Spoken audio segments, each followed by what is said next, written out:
Good evening, captive audience. It's Don Anderson here. I'm minus Leslie Schneider as she's had a family issue arise. So you're just going to have to deal with Don Anderson solo tonight. But welcome aboard. You're about to get another monologue from yours truly. I'll try to keep this short and pithy. And I hope you all have as good a time listening as I have as good a time talking. So, having said that, feel free to let me know you're here. Appreciate your commentary as always, your thoughts.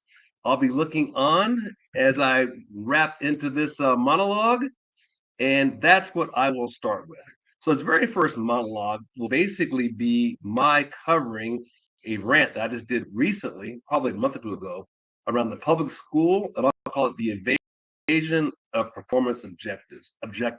A little story, and bear with me here because I'm not at my usual location. I'm operating with a split screen I normally don't operate with. So bear with me.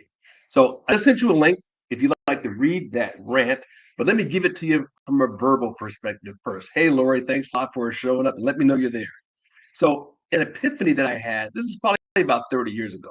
So back in the 90s, my wife and I had taken a karate class. And in that karate class, we met a couple of public school teachers. Great people, got talking about how to improve the performance of the system. Of course, the performance of California schools was just beginning to tank back then, not nearly as bad as it is now. It was just starting to head in the wrong direction. And that conversation was a really friendly conversation until we raised the issue of pay for performance. And then it got really ugly. I thought the solution to the public school performance issue would be to implement a base salary, and this was the idea that I gave to them, which is what they already had. But you add an opportunity to earn a bonus based on the performance of the teacher's students. I would explain how my system would keep their base salaries the same and give them an opportunity to basically double their salary by improving the test scores of their students. So essentially, you measure their test scores at the beginning of the year, measure them again halfway through the year, measure them at the end of the year. And the greater they were able to improve their students' performance, the more money they would make, but their base salary would be the same. They would not be penalized. In fact, they had an opportunity to double their income. So a teacher might be given a base salary of say $75,000, but an opportunity to earn up to another $75,000 based on their ability to drive students' test scores in the right direction. And the teachers would then be ranked based on their ability to drive test scores and be able to earn an additional opportunity for more money if they drove it higher relative to their peers. What was shocking about this was the reaction that I got from these two teachers. You'd have thought that I said something bad about their maternal ancestry. They were really like deeply insulted by the fact that I'd raised such a proposition, recognized I was proposing them an opportunity to double their base salary without any negative downside risk to them. It just didn't matter. They were absolutely enraged by my proposal. They were literally angry at me suggesting that teachers should receive a bonus based on performance. And they had 1,000 excuses for why the system would fail. I mean, excuses range from the administration cherry picking the best students to give their favorite teachers, or teachers being handicapped by having minority students, to teachers having classes with disruptive students operating at an unfair disadvantage. What these teachers are failing to realize is that this is what people experience in the private sector every day. There was nothing in the system that I was proposing that people in the private sector don't experience all the time. In fact, what I was proposing was actually a lot better because most people in the private sector, uh, you know, will have a reduction in their base salary. If they don't perform, they make less money. But they were even objecting to that. That began to dawn on me that the true objection that these teachers were having with their chosen profession was that they chose a profession precisely because it's a profession where they could never be held accountable for results. They could punch the clock at the end of the day, their paycheck would be completely unaffected by their performance. And then it hit me that there are a number of people who'd rather make less money in order to avoid the risk of being exposed for their poor performance. And I started to realize that the biggest reason many people go to work for the government in general is because it's the one place where you can work and your performance just doesn't matter. It pays the most amount of money for the least amount of work. And teachers can do this only working, remember, only like 75% of the year. Now, obviously, there's exceptions to the rule. My guess is there's about 25% of the teachers who do this for the love of the profession and to see the kids improve. In other words, they're doing this work as a calling, right? But the other 75% or so are basically retirement without any accountability. Then you step back and you expand the lens, you think about the university system, where leftists overwhelmingly choose the humanities. And these they choose fields such as education, anthropology, sociology, psychiatry, literature, and the arts is because it's difficult to measure performance in those fields. It's difficult to develop objective measurements to determine if their ideas generate success or if they generate failure. So they avoid those fields where the performance can be objectively measured. So fields like hard scientists, engineering, finance, or accounting, they stay way away from those fields so they can be in fields where there's no objective measures of performance, and that way you're never held accountable for what you're doing. So, yeah, after realizing all of this, I began to think, so what's the solution to this? Well, people can avoid the public school system, right? And people do avoid the public school system. We see increasing numbers of people sending their kids to private school or to or homeschooling and doing it themselves. But obviously, there's a number of people who can't do that or just aren't in a position to do that. So I think from a societal standpoint, you really have a two-part solution to this problem. The first part is you got to introduce competition in the form of a voucher system. Give people their own money and let them be able to take the money and spend it in the educational establishment that gives them the best opportunity for their kids to advance based on what that parent wants. So if that parent can choose, they can leave them in public school, they can take them to a private school, they can homeschool and put the money in their own pocket and spend it when they see fit. What that would do, it would give the public school system competition. This is not a system you can fix from within. Is going to have to be fixed by competition from without. And those that can't survive, the other solution, that's what you might call the external competition.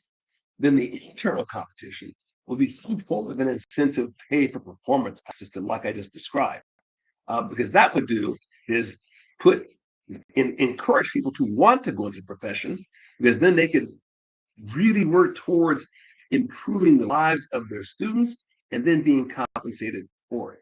So one day, some way, I'm sure that we'll see some states starting to do this. The voucher systems, I hear about a number of states that are doing that. I've not heard of anyone doing the internal performance side of this thing, though. And I think if you do both, you stand a good likelihood of increasing the performance, of kids. But otherwise, they're just going to stay in the communist place where they live right now, where poor performance and chaos reigns. So there's my initial rant. On to the more entertaining local and national news. So with that, we'll move into the humorous part of this, which always has to do with Portland and the local news. So just take a look at that. Just put that in the chat line there. And this is the Instagram giving local media coverage. Basically, the local and mainstream media are only covering what things look like during the daytime, which basically gaslights people into believing that everything is peaceful. I was with my 90-year-old mom a couple of days ago, and the local news was on. The only time I ever watch the local news is when I'm forced to watch the local news, which is when I'm visiting my mom. And you can see how anyone watching that is just getting a completely reprehensible. It's not even news. They literally only show the peaceful parts of Portland, and they only show coverage during the day. You want to see what's really going on in Portland, like around the federal building, for example, where the where ICE is working, then you have to like go to non-traditional media in order to see that. So you'll never see what's really going on down there. And this is pretty much what the local media coverage does, mainstream, and what the national media coverage does. So you're just not going to get a good look by going to those. And of course, now, I'm sure you've probably heard the news by now, that the Ninth Circuit Court of Appeals has just ruled that Portland or Oregon can have National Guard troops, which is great news for people in Portland. And I just posted the link to that article as well. And the interesting news associated with that is we have to remember that's only going to be around the federal building. So that's not going to be troops on the ground in the really rough, in the parts of Portland that are really in bad shape that could use some assistance. But where the Antifa mob is hanging out, there will be able to be federal troops on the ground around those buildings. And I don't know if they've hit the ground yet near those federal buildings, but they have the ability to do so. So I suspect we're going to see that in the next few days. So there's some good news for Portland. On Another report I just saw, ICE reported over 50 illegals arrested in Portland over the weekend, and every one of them had extensive criminal backgrounds. But the mantra on the left is that all is not bad in Portland, but reality is that's not the point. The point is that states don't get to decide which federal laws they will follow and which ones they will ignore. We had a civil war to decide that argument roughly 150 years ago, and that's been decided. Democrat states back then wanted slavery. Republican states back then wanted freedom. We had to fight a civil war in order to decide that question. Today, Democrat sanctuary cities want to basically fight that war again. States don't get to decide which laws they're going to follow, which laws they're not going to follow. If you don't get that basic thing straight, you can't possibly have a country. And I don't know why that's so hard to explain to people. Maybe we're not doing a good enough job on the conservative side of explaining that fact. Somebody's law has got to be superior. We decided a long time ago it's going to be federal law. If you don't like that, win your elections, and then you can change the law the proper way. But you can't just make it the law because you don't like it. And in the event that you're still wondering if it is indeed dangerous down there, here's another tidbit. And this one, I'm going to just put this on the side for you as well. This is a link to an article, and I think this actually happened about a week or two ago. But nonetheless, it gets the point. So this was a gentleman, and I'll use that word loosely, who was flashing a laser at helicopters near the federal building in downtown Portland. Now you can imagine how dangerous that is. Literally hit the eyes of the pilots. They had to land quickly in order to not crash the helicopter. They were able to identify the house where this laser came from, and they were able to arrest this individual. But that's how unhinged these people have become. To flash a laser in the eyes of a helicopter over a highly populated area, I mean, how careless, that's the best word I could use. How careless could you be? And of course, we'll move on to a couple of other things. And then there is good news. The gerrymandering and the Supreme Court of the United States for SCOTUS. I think this is actually great news. So the Supreme Court is ruling in that case, or they're hearing arguments in a case that could basically radically change the distribution of within the House of Representatives. And just click that for you as well. They expect to hand Republicans up to 19 safe Democratic congressional seats, which would really be an amazing thing. And the reason for that is they're basically hearing arguments around the 1965 Voting Rights Act, where a case was brought in Louisiana that basically said that they are organizing these or gerrymandering these districts so they can have Black-only districts. And that is patently against the law. It's been allowed to go on for a long, long period of time. But we finally got a case where it looks like that's going to be reversed. And if it is, and that's going to require a whole lot of changes in a whole lot of districts all over the country, which will in all likelihood result in about 19 seats that'll flip from Democrat to Republican just in time for the midterms. You can't think of a better thing that could possibly happen. So we already have a situation where ordinarily in the midterms, the party that's out of power gains seats. But right now, it's polling as if there's not going to be much change at all. I think Republicans are up like +5 right now. But here's 19 seats that are probably going to swing just on that decision alone. Not to mention the gerrymandering that the Republican side is doing to finally keep up with the Democrat side. And there's no more room for any more gerrymandering on the Democrat side. They've been doing it for so long that there's no additional seats to be gained. So we could see somewhere in the neighborhood of a 20 to 27 seat swing at the midterms, which would be a multi-generational type swing. And the Democrats owe no one but themselves for having caused that by being so beholden to the issues that are basically 2080 issues of the far left. So there's some very good news on that front. Then on the health front, and I think this is a particularly interesting piece of information. Let me see if I can't pull this one as well. Here's a clip. It's only 1 minute and 21 seconds long, but it's one that I think you very much would be interested in reviewing. And this is entitled, Cancer Rates Are Skyrocketing Among the Young.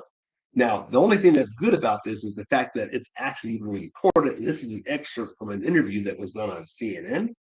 So Dr. Sanjay Gupta interviewed a physician that, and they had a discussion about these skyrocketing rates of cancer. And what's more alarming is not just that it's skyrocketing, but it's skyrocketing in the under age 50 group, and it's stage 4 colorectal cancer. The average age used to be in the 70s to get that type cancer. Now it's the age of 50 where it's become common. And the doctor tossed around a lot of generalized statistics, suggesting the trends are slowly building since 1991 at the rate of 2 to 3% per year. But the reality is that's a lot. And to see it increase as much as it has over the past 24 years is a pretty frightening thing. And the other thing that came up in that discussion was that most of these young patients who are getting this cancer are very, very fit. So this is not happening like they like uh, to make you think is people who are really overweight or people who are really sedentary or people who are eating really bad diets. This is happening amongst people who are very, very fit. And Lori, you're absolutely right with your suggestion that the jabs, at a minimum, you think that would have come up as part of the conversation. But of course, that's too hot to touch. That's the third rail with the leftist media. So they're not saying anything about the jabs yet. They discussed things like factory ingredients, ultra processed foods, and microplastics. They discussed environmental factors. They discussed everything but the one thing that's changed radically in the last few years, and that's and not just the COVID jabs, but the vaccines in general over the last 10, 20, and how many of them they're giving it. So right now, it's very quiet, but eventually it's going to get louder and louder because it's going to be so obvious that they'll have to talk about it.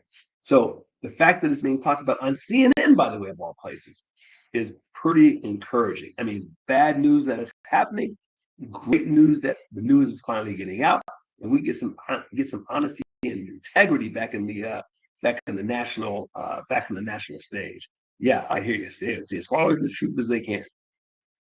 Another one, and I think this is really interesting, called the Maha Front, is that the Robert Kennedy agenda is driving companies to actually remove artificial dyes and coloration products. And let me post this as well. And I think this is a great thing because I'm beginning to think more and more that there's more to this than one might think. So there you go. Just put the article out there for you. I think it's really worth looking at. First, let me give you a list of the companies that have just recently stepped up and said, yeah, we're going to remove all of these things from our products. So Danone North America, known for the dairy and yogurt products, is vouching to remove all artificial dyes from its American products. PepsiCo, makers of Frito-Lays and Tostitos, are going to transition their entire portfolio to natural colors and stop using artificial dyes. Tyson Foods has already eliminated synthetic dyes from its production process and pledged to stop using high fructose corn syrup. Sucralose, BHA, BHT, and titanium dioxide, whatever that is, it doesn't sound too healthy, by the way. Kraft Heinz has announced they will no longer launch new products for artificial food, drug, and cosmetic colors, and they will phase out existing synthetic dyes by 2027. General Mills announced they will remove petroleum-based dyes from U.S. cereals. Get this, you hear what can't you catch what I said? The petroleum-based dyes, that's oil, by the way, in U.S. cereals and food offerings by 2026. They make children's cereals, by the way.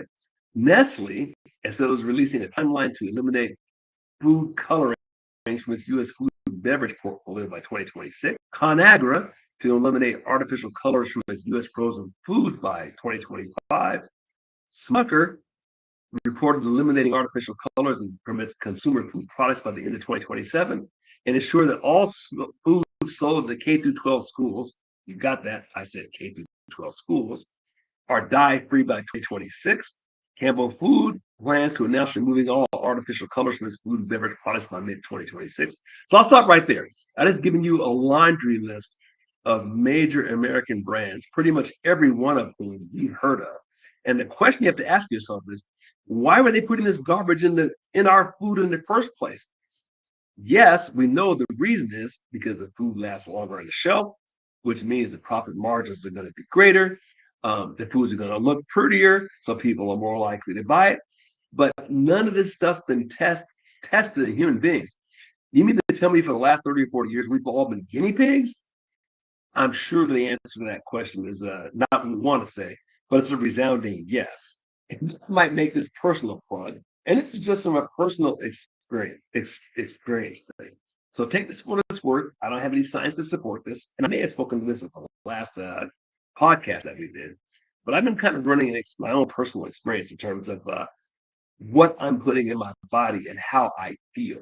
And so about 3 months ago, I pretty much eliminated pretty much anything that was processed by man. So if it doesn't grow out of the ground, fly in the sky, swim in the sea, grow out of the ground, walk on the earth, I don't eat it, right? And I tell you, it is absolutely remarkable how much better I started feeling. Not that I felt bad in the first place, not that I had bad health, but it is unbelievable the difference that that has made. So, which makes me wonder, you know, what is in this stuff, right? So, anyway, uh, give that some thought. Do a little research on your own. Maybe for the next podcast, I'll bring you some some links to some places where they speak in more depth about this. But the only thing we've got while we're here on this planet is this machine we live in, which is our body, and it stands the reason that you want to walk around and be healthy. And a part of that, all that is you are what you eat.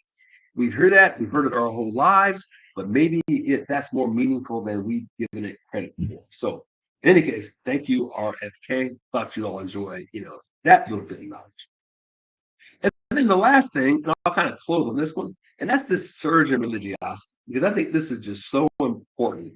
I think it was Alexis de Tocqueville, who was the 18th century French diplomat and researcher who came to the United States back then in order to see what was so unique and different about this country, America. And he had a saying about America that I think is one of the greatest things I've ever heard. And his saying goes something like this: America will cease to be great when she fails to be good. The reason why America is great is because she's good. And what he's referring to was what a great, healthy religiosity we saw all across this country. Pretty much there's a church of every denomination. You can't drive 8 blocks without seeing one. And it's still that way, not as well attended as they used to be, which is not a great thing. But the fact that this country has done so well is directly tied to her religiosity. And I think that's what the Tocqueville was referring to. And the reason I bring this up is, and this is really encouraging news, is that this was an article published in the New York Times. Of all places, the last place that you would expect to be friendly to anything religious. Let me see if I can't push this in here. And that is this article about, this came out a couple of weeks ago, why so many Gen Zers are drawn to conservative Christianity.